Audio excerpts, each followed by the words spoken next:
Hey there, No Labels, No Limits podcast listeners. I am really excited, and I've been excited for a few days knowing I was going to speak to today's guest, she's Joan Kuhl. First, I'm going to tell you why I'm excited. One of the things I noticed, she's just written a new book called Dig Your Heels In. We're going to talk about the book, and I'm excited about the book, but that's not the only reason I'm excited to talk to Joan. You're going to love her. She's got high energy. But one of the things that she writes about in her book is that her own passion is, to lift and inspire others up. And as you on the No Labels, No Limits podcast know, we're all about that, of breaking through barriers and perceived limitations so that you can go out and do what matters to you in your life and be more of that. But now I'll give you a little background on Joan. She's the founder of Why Millennials Matter, and she's an author, speaker. But most importantly, she's a champion of women in leadership. Now, that could be something really simple to say and throw away like it's just a tagline. But for Joan, it's really personal. She's learned a lot from studying and research, but she also has a personal connection to why that matters. She has worked with some of the largest organizations, including Goldman Sachs, Eli Lilly, University of North Carolina Business School, and the New York Mets. Now, there's a dichotomy right there. Right. And the New York Mets, if I'm not messing this up, used to be the Giants before they came to San Francisco way back many years ago. And if you're listening to this and I've got that wrong, please don't let me know. I definitely have my fantasy about that. So, Joan, could you introduce yourself a little more, but tell us why this matters to you personally, what your personal journey with lifting women up and women's leadership is about? Well, it actually is very personal. So thanks for having me, Sarah.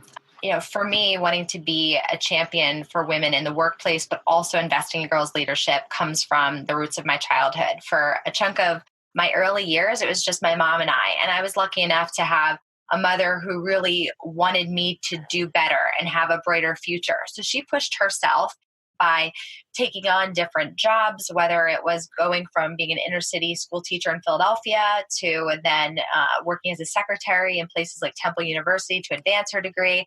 Ultimately, she started logging miles to get her pilot's license, both instrument and then also visual as well, so that she could open up the door to become an air traffic controller. And that literally tripled our income. We moved out of my grandparents' home into, our own space.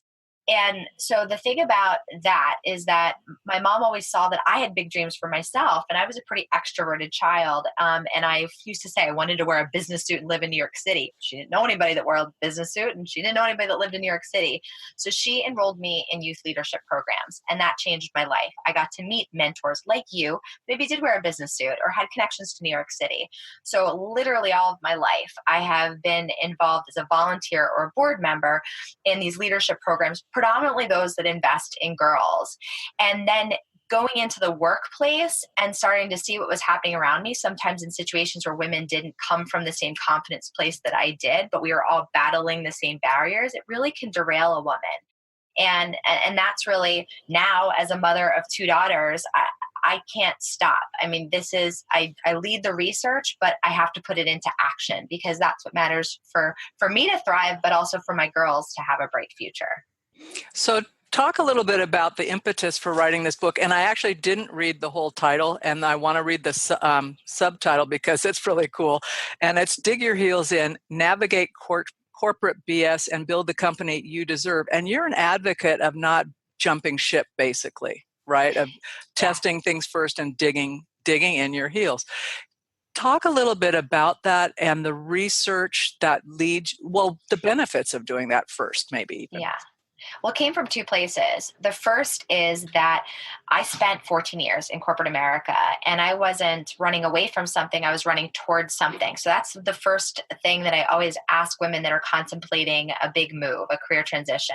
What's the catalyst for why you want to make this decision? The second was when I launched my business 6 years ago, I'm still inside some of the largest corporations in the world, and I build these relationships as I was doing research, talking to millennials, talking to women at different levels.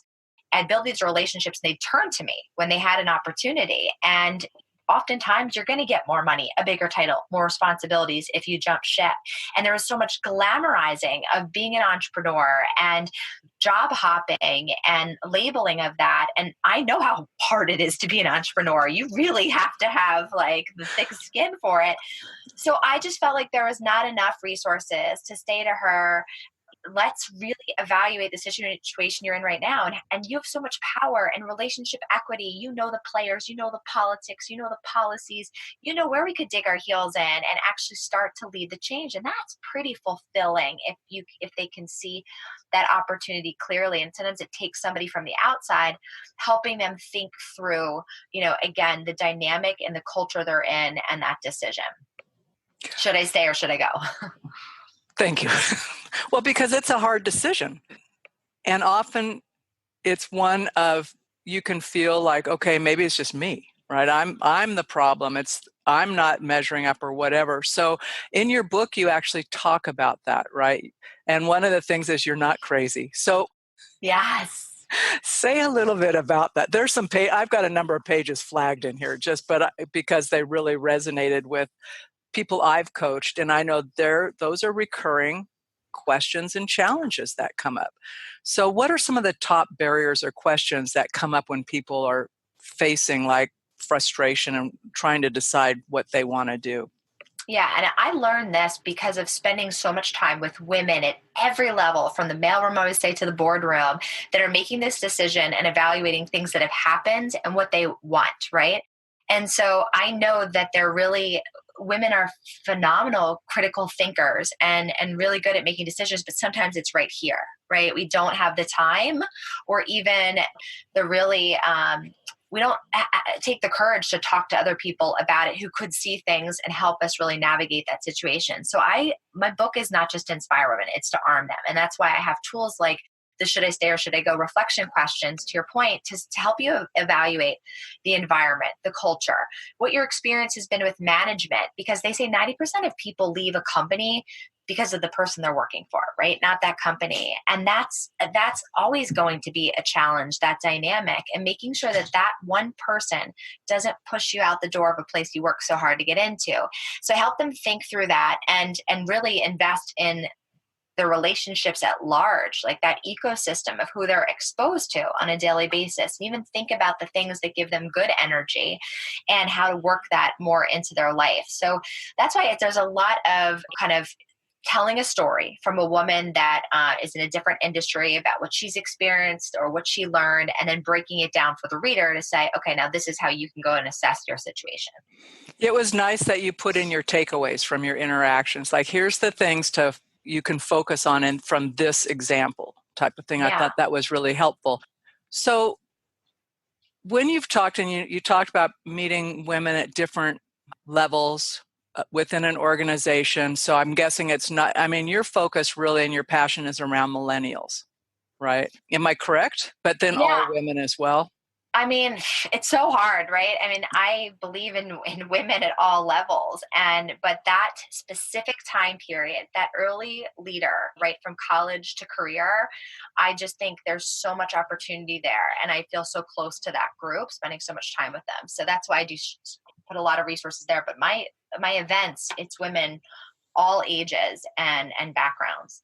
So thinking about that age group, I would agree with you. When I reflect back on the leaders who had huge impact on what I thought was possible, or when I came up against what I thought was a barrier and someone was my champion, and I'm thinking that was mostly men, just given my industry and what I was doing. There were a couple of women, but it was the men who just went to bat and said, Sarah's doing this.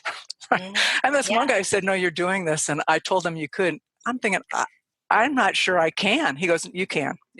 I got you covered. You're going to have a direct line to my phone. No one knows you've got that. Anything happens, but I got you covered. You can do that. That's your cover. Right? Yeah. Right. And so, anyway, a number of stories where he did that to me. But what it did for me is it kept extending what I thought was possible. Yes. And you can't go back, right? So when you think about the young women and professionals you're working with now, what are the things that they in particular are coming up with that they feel are, I don't even say barriers, but they're just like they're rubbing them the wrong way in terms of life satisfaction. That's making them Yeah. question. Yeah. Yes. Well, so the first point to make, and you and I had talked about this offline, is that we need male and female mentors and sponsors, because right now in the positions of power and influence, it is predominantly men. So we need them to support us and sponsor us and really be engaged with us. And I've always had female and male mentors and sponsors. The side note about sponsorship is it's so elusive. It's so hard for people to wrap their, brain around. And when I started understanding the topic, I looked back and said, who are the people that did what you just said, Sarah, kind of pushed me to that challenging assignment, like got me in the right rooms. I sometimes didn't even think they liked me. Like they were so hard on me and the things were so rough that they said. And you don't realize until later that, and then you find out maybe that person did raise their hand and put me on that opportunity or whatnot. So it's really somebody that does believe that you're a top performer and is willing to put their brand on the line for you. To your question about what are women today, like millennial women, 20s, 30 somethings, what are they struggling with? I think we really need to assess this environment. So in the last 5 years, there's been this just bombardment of media messages like lean in, be bossy, girl boss, sorry, not sorry. And women that were in college getting it and even high school were like, I'm going to rule the world. And they came into the traditional workplace and they were like, where are all the bells and whistles? Like, where's the shooting right to the top? And they're on this slow climb and men are on this escalator. So I think that there is a little bit of that jarring reality check of no, things are still pretty rough here. And when I work with top 20 business schools and I talk to the women, and we're still only about a third representation in most, they are looking at the company websites and they're pulling down that executive page and that board page and they're saying, walk the talk. You're telling me you want me, but you still don't have a single female on any of these key points that are the ultimate decision-making bodies. So I think that's one thing that they're becoming now a little bit more skeptical about. Can I break through?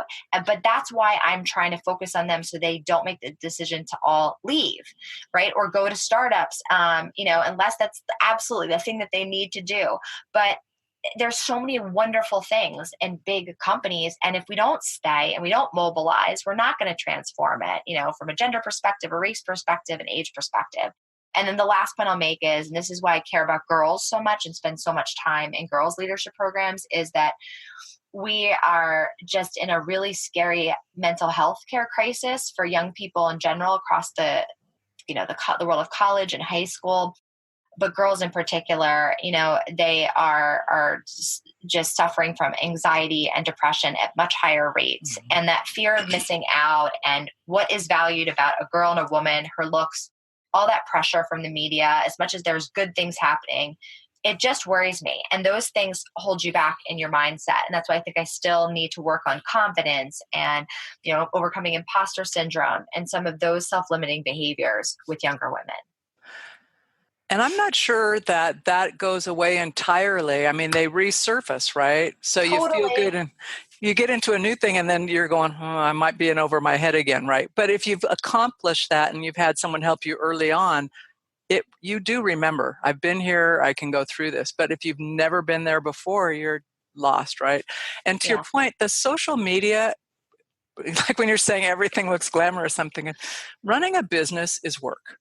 I don't care what people promise you. It's work. You have to show up, suit up, do the work, right? And it can be really fun. And there's parts that are hard in any business, mm-hmm. size or not. When you were talking about some of the exercises, and I want to encourage people to get your book. I really do, because I don't care what age you are. If you've got kids or grandkids or yourself, you're thinking, man, I'm not sure what I need to do. There really are great reflective questions in there. So, and it's written easy, but as an easy read, right? It's not too theoretical and slow to read. But when you think about the culture of a company, right? Mm-hmm. Talk about what kinds of things you're looking at there, because I think it can be really easy just to put a broad brush across that and say, well, we're talking about the makeup of the company. Like, is there gender parity? Is there, ethnic race, all that kind of stuff. So you could be looking at a pool of employees versus where are they in the company? So anyway, talk about like assessing a culture of a corporation. And maybe even for people who are just going into a corporation before they say, yes, pick me, I want to be hired, for them to figure out how to assess that before they're in. Yes. So the definition of culture that has really stuck with me, I learned from one of my mentors, Carolyn Buck-Luce. She was a retired partner at Ernst & Young and is now, a consultant in this space. And she said, think about culture as the rear view mirror for how the leaders are behaving, what they're rewarding, and what they're kind of recognizing. So it really, when you think about that, you think about how closely, again, I've always believed that leadership mattered at every level, and that you don't have to have a title to be a leader. That really, like, these behaviors in the workplace, what you tell somebody is a good job, starts to create some habits and some archetypes in people. So with culture, I have a lot of different exercises where you can diagnose what's going on. I think you first start with the simple facts, like you were implying. What does the representation look like at the very tippy top? But also, is there any plans to change that from a recruiting strategy from entry level? What does middle management look like? So I think really getting the lay of the land, and then thinking about your industry. I worked with a lot of women in asphalt and construction industry. I mean, that's like one of the worst, less than 2% women. And they are in such a deficit of talent in the next 5 years. And so they're starting to band together women in the industry, because there's really only going to be one in like practically every company. So that's something. Think about your company, think about the industry. And so I think once you know what the numbers are, I think then you can start thinking about the day-to-day experience. Like, how are you treated? What's happening in meetings? What's that meeting culture like? What's the productivity culture like?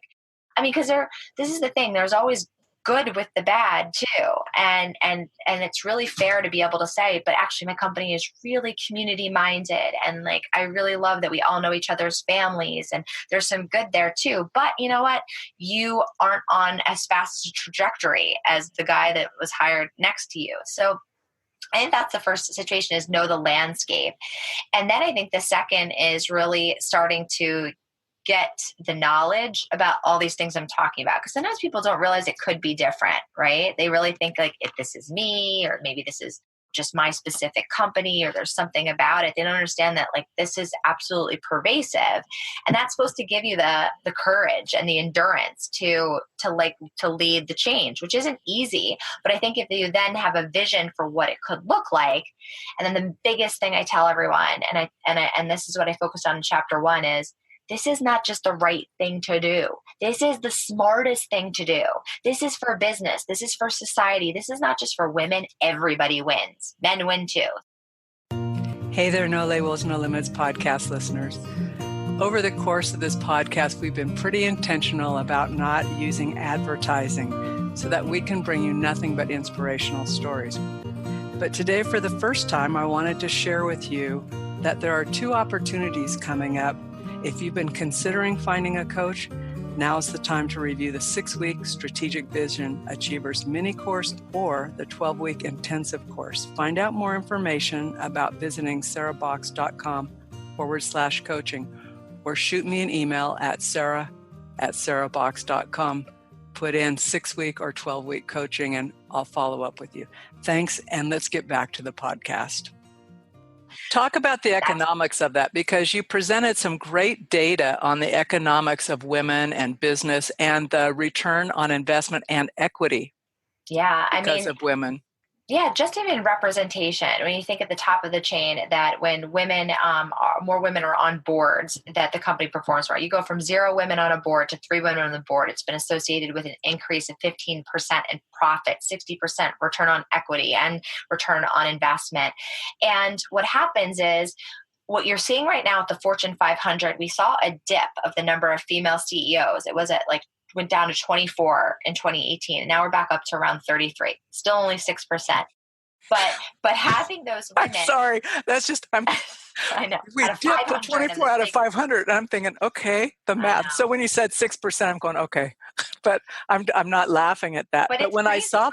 well, I Really saw knowing those stats and I wondered what happened, right? So, Yes, yes. And it's just like these are the biggest companies that commands like the most power and influence in our economy, not just domestic, but globally. And so when you don't have women at the helm, and then the couple that get up there have so much like harsh of a spotlight on them, like we were talking about earlier.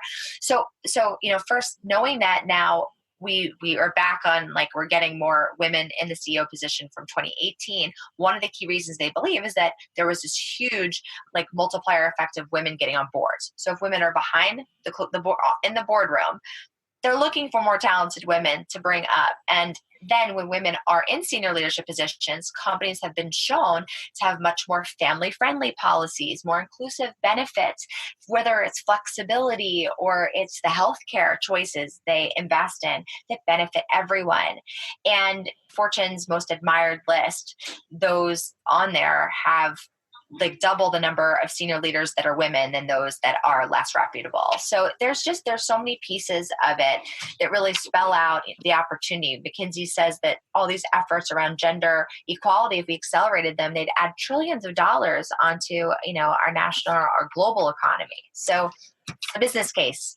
well, that and the fact that, and you actually put this information in your book too, the percentage of women who are driving purchasing. Yes. Right. I mean, yes. And that was like one of the impetus for the research studies that I did is that, women are driving 92% of most consumer decisions, everything from, healthcare to, electronics. So sports decisions too. So you want to reach your consumer. You can't just put her behind a glass wall in a focus group. She's got to be sitting at the boardroom table using her perspective and, integrating her vision and her opinion. Okay, slightly backtrack question. So when you were talking about the asphalt industry and really like one woman in a company type of thing. So in that case, and in many similar cases, maybe in smaller size companies, one of our listeners may be one of the only couple of women in that firm, right? They may not have a mentor or a sponsor in there. Now, you talk about the importance of networking and creating a network. Can you talk a little bit about how someone can look for, understanding who else is in the industry is one thing, but actually reaching out and creating connections, how someone could start to do that and why they would want to? And we're not, just so I'm on the same playing field, you're not talking about going to mixers and calling that networking. No. Okay. Just want to be, well, some people think that, right? Yeah, I think that's why they don't like it or they don't like the sound of it. Okay, so first the data. Everything that I've audited has said that about 1 in 5 women are onlys. 1 in 5 women are the only person on their team or the only person in their department or, even the organization or at their level.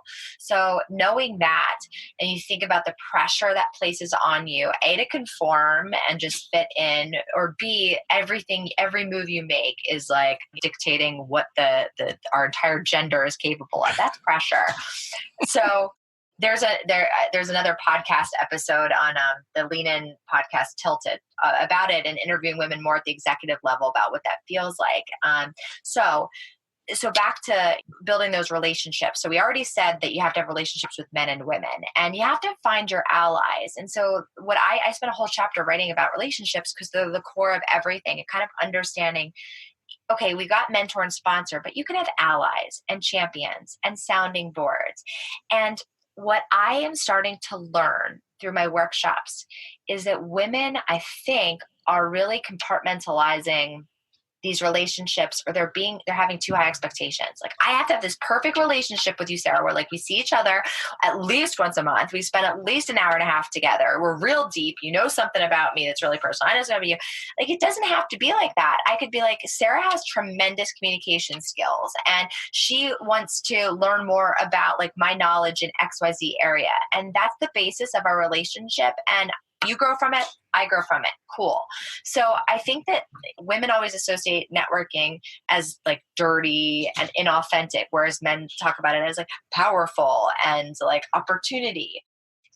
Every time I work with a group of young professionals, to your point about the mixers, I'll say, all right, when's the last time you guys were at a conference or somewhere where you got a business card of somebody that you're like, wow, this person's really impressive. I can't wait to continue the conversation and follow up. And how many of you put it in a drawer and like forgot about it? And then you're like, like a year later, what I wish I could follow up that person. So everybody knows that phenomena, right? And I say, who actually still reaches out to them? All the men's hands go up in the room over and over again. I've seen this. And the women are like, oh, not only did their hands go up that like I've either contacted them or I'm planning to, I'm going to ask them for something. So this is the thing. I feel like women we love relationships and cultivating them and growing them, but we really hold ourselves back from leveraging them and understanding that it can be a give and get. And that's the opportunity I think to work on. And finding relationships everywhere, whether it's going back to your alma mater or for me, it was always being involved in nonprofits. That gave me a total platform to really just kind of experiment with my leadership skills and be really passionate about something. They so appreciated my efforts. But there was definitely different personalities. And so I kind of got to work that out without it impacting my end of the year bonus. And then long-term relationships of people that you never know who can open up what door.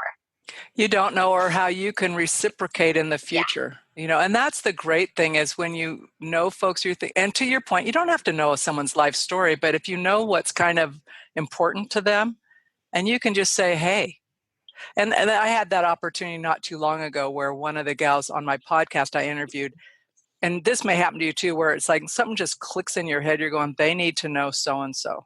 Right. Yeah. So we were off air and I said, hey, I know this gal and I think you guys, can I introduce you? She said, yeah. It ends up, they're both foreign. They live here. Well, they live here now, but they both grew up in the same city, went to the same school, studied with some of the same teachers. You just had that feeling. There was something about their personalities. I thought you would like each other, right? But you don't know. And you don't know. So I love think people that are connectors. There's a woman, Michelle Garside, who is a founder of Soul Creative and Soul Camps. Like, that is her gift. She's constantly connecting people in the small business world and the crossover bridging. And you can just see how much joy she gets out of it, besides the fact that it's also incredibly generous and it always turns into something. And she doesn't have to stay involved forever. That's the beauty of it. No, just the handoff. Yeah. And I think we attach, and this may be an oversimplification, but to when you're telling your story about like the guys raising their hand that they followed up and stayed connected, I think sometimes we put too much pressure on ourselves. Like, well, if I don't have anything to offer, why would I reach out? Versus saying, hey, I really liked meeting you. I would blah, blah, blah. It's like if you don't ask, you can't get. You're 100% guaranteed nothing is going to happen. Exactly. If you never ask, the answer is always no. Always no. So, there was a couple other things I wanted to ask you to talk about, and that is like leveraging the epiphany of a wake-up call. Will you talk a little? I thought that was brilliant, and so I wanted to ask you a little bit about that while we still have a few minutes left. Oh my gosh, you're the first person to ask me about that, and that was actually part of my book proposal initially that I became really obsessed with, is this idea that, because again, as I was talking to women that were juggling this tightrope of should I stay or should I go, and things were really frustrating them at work. Some women used it as fuel and they'd lead change, and others, like, it was just really breaking them down. And so I was looking constantly for this research about epiphanies. I'm like, there has to be some science around this. So I talk about the science in the book, the only study that I could find out of the University of Ohio, and Ohio State University, they basically used it with gaming theory, and they were just watching, as somebody figured out what to do, how to win the game or like to get more points, whatever, what they were doing by they had them hooked up to monitors for their heart rate, their heart pace. They were looking at like their body language and behaviors. The takeaway was this: the players that actually did a better job and had better outcomes were the ones that weren't focused on evaluating their competitor. like watching what they were doing and using that to assess it. It were the ones that got really just confident in figuring out what was working for them. And in this world of FOMO and everybody looking at everybody else and thinking that the grass is greener and judging it, like that's what I was like, okay, if I can hold on to that, that means that I can give women and combine that with what I know about our decision-making skills, that we're not emotional and we're not crazy. And actually in the most high stressful situations, women perform better at 9 out of the 30 studies I think that I audited, and the rest we do equal as men. So, okay, if I could just give you the confidence that in stressful situations, you've got this. Don't look to them. Stay here, and then this is how you leverage that wake up call, because there's triggers. I mean, I use this in my personal life when I need to use it more in my personal life, but it's like, why am I getting so fired up about this? What happened before? Is there a pattern, and who's doing it? And that's what I try to walk through there, is try to really break this down and figure it out. And like ultimately, can we figure out and map if you can lead the change, or if there's something you can confront and overcome there? Well, I really loved it. I was reading, I'm thinking, yep, that's such a great, it's a reframe. Yes. It's a reframe. So, yeah. And I think the ability to reframe is one of the most powerful things you can learn, because you can change the story internally, which then lets you kind of go, okay, I don't have to accept it like this. Yes. I can tell myself this. And in that story, I can be doing well. I can, it sounds kind of corny, but it really makes a difference. I totally am there. It's why I love Brene Brown, right? It's just like these stories that we tell ourselves, and it gives us power again. You kind of like regain control of the situation. But again, to your point, you're not comparing external. Mm-mm. You're going, okay, what's happened to me in this situation? What were the triggers? What can I do better? What do I love about what happened? And what is not serving me? Yes, I like that. And I think those kinds of things help. And when you say we use it in our personal life, why else would we bother learning? Right? You're right. Honestly, totally. I think, I don't know, everything I learn and what I learn from you, I never walk away from something going, man, that's what a waste. I'm never going to use that information. There's always a nugget, right? Yeah, it's not just for work. Yes. It is. It's great. And then you can share it with someone else. So I'm going to ask you to, as we're ending, I'm going to ask you if you'd be willing to come back in the future as a guest, because there's so much more to mine from you. And then also, what are the top 1 or 2 things you'd like to leave our listeners with as they're trying to figure out where they are in this world of work related to digging their heels in? Okay, so I was thinking 3s. So one thing we didn't cover. 3 then. Yeah. One thing we didn't cover, but I really want to emphasize, because I've been working in the world of sports with New York Mets and U.S. Soccer, and I'm so obsessed, fangirl over our U.S. women's national soccer team it's about to start in the Women's World Cup. Women supporting women, # women supporting women. So whether it's sports and us really showing up for the women that are on the field, but also in our industry that are speaking on panels. I was doing this workshop at Major League Baseball, and I was invited by Renee Tirado, their first ever Chief Diversity Officer. She's the extraordinary visionary, and she's got these really cool interviews out there. And I told the men and women in the room, I'm like, you can just share that on your own personal Facebook page. Just say, I'm so excited to be a part of an organization that has a woman like that doing things for us. So women supporting women is really important. And so then second takeaway is invest in girls. The stereotypes still exist that pigeonhole, girls to be a certain way. But then there's these studies that say 98% of boys have been told you're acting like a girl, therefore implying to them that being emotional is a bad thing and not allowing them to be able to achieve their capacity and their potential. So boys are held back and girls are held back by these just unjust stereotypes. And so I think investing in these girls programs, because they can't see themselves everywhere yet. And some are going to be strong enough to pioneer their way there. Others are never going to think that's a possibility for them. STEM, sports. So invest in girls, and give back, and I think expose yourself to them as role models. And finally, the third is think about this decision before you walk away. If you're working for any size company or anybody else, but there's something frustrating you, kind of using the tools in my book to figure out, if that frustration can be fuel for you to be a change agent, a positive catalyst for change, and what you really need and deserve.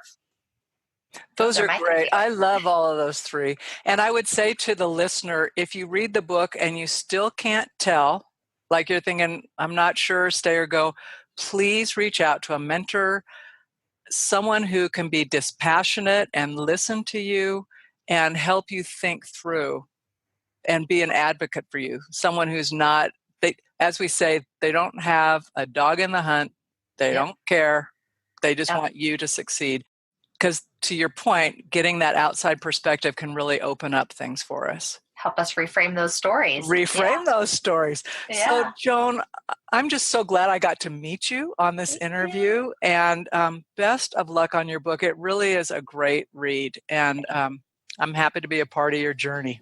Thank you. It means a lot. I love your mission. And I said you exposed me to so many tremendous people by listening to the podcast. So I'm really excited to be a part of the community you're building. So thank you for the invitation. You're welcome.